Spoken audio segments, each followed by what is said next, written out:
This video is sponsored by JumpShotTrainer.com. Perfect your jumper using JumpShotTrainer.com, as their method is proven to increase your shooting accuracy by eliminating resistance from your offhand. You can learn more by visiting the links in the description box below. Yo, what up guys? It's me, Zach Lee, and for the past decade or so, or really ever since the early 2000s even, the Eastern Conference has been considered the inferior conference. It's pretty much been a run-on joke within the NBA community that the East simply isn't as strong as the West. Whenever a team or a player is doing well in the Eastern Conference, the immediate response by everyone else is, well, yeah, but they're in the East, implying that if that team or player was in the West, they'd most likely be average, or at least not as good as they are in the Eastern Conference. And for the most part, this is true. You can't really argue with it. The West has had the cream of the crop when it comes to players outside of LeBron James, and also when it comes to teams. The upper echelon over in the West has been much more intense than it has been in the East, where since the days of the Big Three Boston Celtics, it's only been LeBron James that has had a chance of making it out of the Eastern Conference. And now that LeBron James has went to the Western Conference, some people think that the East is actually weaker than it's ever been. That stigma has grown even larger. But I was just thinking about this yesterday. I was thinking about something, but then I immediately thought to myself, Zach, whatever you're thinking, stop it, because that has to be the dumbest thing that you ever thought. However, even though I told myself that multiple times throughout the day, I couldn't stop thinking about it. It was in the back of my mind the entire time, until eventually I convinced myself that maybe what I was thinking wasn't as crazy as I thought it was. And the thing that I'm referring to, what actually might not be that crazy, is a couple teams in the Eastern Conference possibly being able to beat the Golden State Warriors and bring home the NBA championship this upcoming season. Let me explain. To start off, we had to talk about the Toronto Raptors. And this is a team, of course, that has a terrible reputation amongst 99% of NBA fans. Sure, we acknowledge them as a great regular season team, but when it comes to the playoffs, especially after what they pulled this last season, we don't respect them at all anymore. A lot of us fans told ourselves that last year will be the last year that we ever let ourselves get fooled by the Toronto Raptors again, where they were a near 60-win team during the regular season, had the first seed in the Eastern Conference for the first time in franchise history, and yet they got absolutely bodied by LeBron James and the Cleveland Cavaliers in the second round of the NBA playoffs. After that, we wouldn't care if they were to go 82-0 during the upcoming regular season. Once it came time for the playoffs, with the roster and the coaching that they had, no one would care or respect the Toronto Raptors. And it was made even worse if you consider the fact that this was the worst supporting cast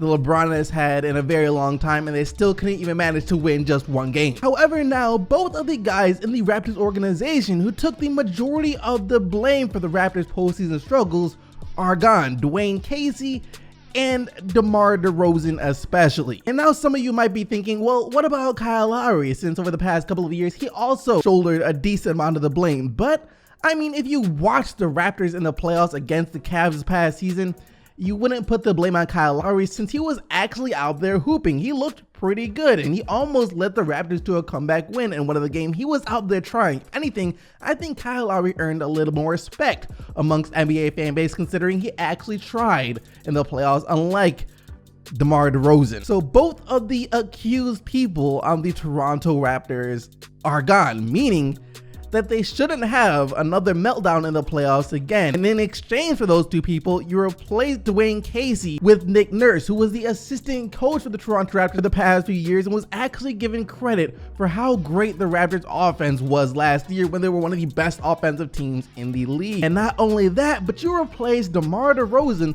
a top 15-ish player in the NBA, with Kawhi Leonard, a guy who, when healthy, is a top 5 talent in the NBA. That's a massive upgrade. And then you also get Danny Green in exchange for Jakob Poeltl, who I also think is a pretty good upgrade as well, and we'll explain why in a little bit. However, despite all of this, people have still been distracted when it comes to the Toronto Raptors and how great they could really be. And the main reason they're distracted is because of Kawhi Leonard and his situation. We spent more time talking about whether or not Kawhi Leonard is going to leave the Raptors as opposed to how great the Raptors could really be now that they have Kawhi Leonard. Because let me remind you guys of something real quick here. During the regular season, after both games when the Toronto Raptors faced off against the Golden State Warriors, and those were really intense games, teams were going back and forth and it came down to the final possessions, and in some cases, or in one case I should say, it came down to a final very controversial call that went the Warriors' way.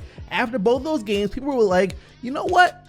This could be the year for Toronto. If they make it to the finals, they might be able to give this Warriors team a run for their money. People were really thinking this about the Toronto Raptors during the regular season. So now you take that team and you add Kawhi Leonard to it in exchange for DeMar DeRozan. And remember, a couple of years ago during the Western Conference Finals, Kawhi Leonard looked like a guy that almost single-handedly might have been too much for the Golden State Warriors to handle. You put him on a team in the Toronto Raptors that has more talent, just a better overall team talent-wise than the team that Kawhi Leonard had on the Spurs a couple of years ago, and that team could give the Warriors some serious problems. And not only that, but there's another player on the Toronto Raptors that I think will be key to the success that they could have this upcoming season. OG Anunoby, the rookie from Toronto that a lot of Raptors fans during the season before they even got Kawhi Leonard were saying could be the next Kawhi Leonard type player in the NBA. They really love him there. There's a lot of hype around him, and even among some of the NBA players, as during the regular season when Kevin Durant was asked, who do you have your eye on? What rookie has impressed you the most this season?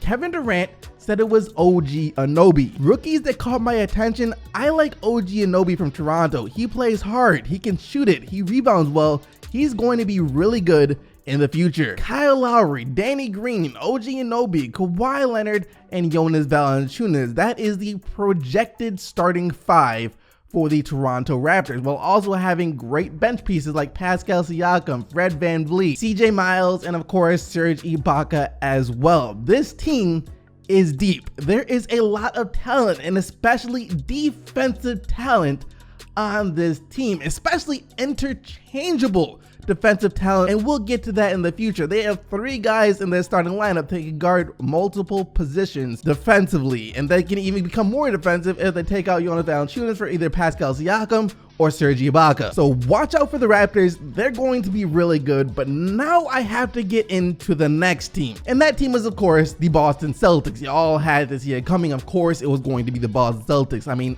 a lot of fans already predict the Celtics to be the team in the Eastern Conference that makes it to the finals this upcoming season. However, even though they're projected to make it to the finals, that doesn't mean fans are actually giving them a chance against the Golden State Warriors, and I think that is a huge mistake, because we talk about the Golden State Warriors having a 5 all-star lineup this upcoming season, but I mean, have you looked at the Boston Celtics projected starting 5? Not even the projected starting 5, what their starting 5 will be. Kyrie Irving, for sure a lock to be an all-star in the Eastern Conference. Jaylen Brown, he was really close to making it last year. He very well could make it this year. Jason Tatum, he's for sure going to make it this year. Gordon Hayward, he will also be an all-star this year. And Al Horford always gets picked in as one of the last guys to make an all-star team. If he doesn't make it, I think he could be the guy that doesn't make it this year.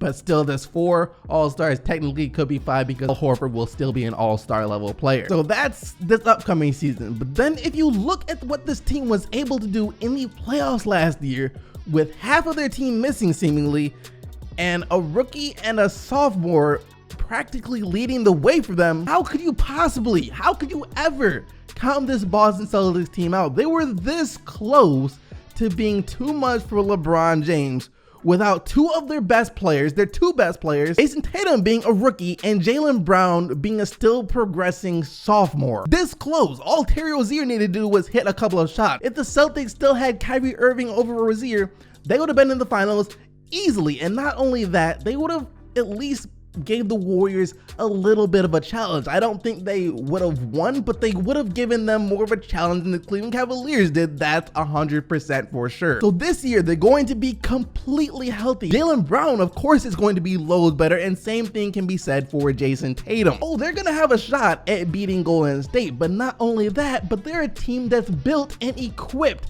to actually be able to beat Golden State, because one of the most valuable things a team can have when it comes to taking on the Warriors is interchangeable players, especially players who can defend multiple positions on the defensive end. Even though the Rockets weren't able to finish the job and beat the Warriors in the playoffs last year, they did defensively give a blueprint in how you can tame Golden State, which is, instead of trying to fight through all of the screens that they set on every possession, you gotta switch everything. Don't fight through the screens, because the time you take fighting through the screens, it'll already be too late. KD, Curry, Clay, one of those guys only need a split second to get their shot off, and even if you do fight through the screen, the ball's gonna keep moving. The defense is gonna continue to scramble even more. However, if you switch everything, they don't have time to get that shot up, because the players are always right up in their grill, right up in their face. Meaning the Warriors then become more of a one-on-one basketball team, which isn't nearly as good as they are when they're constantly moving the ball. However, of course, they still do have Kevin Durant,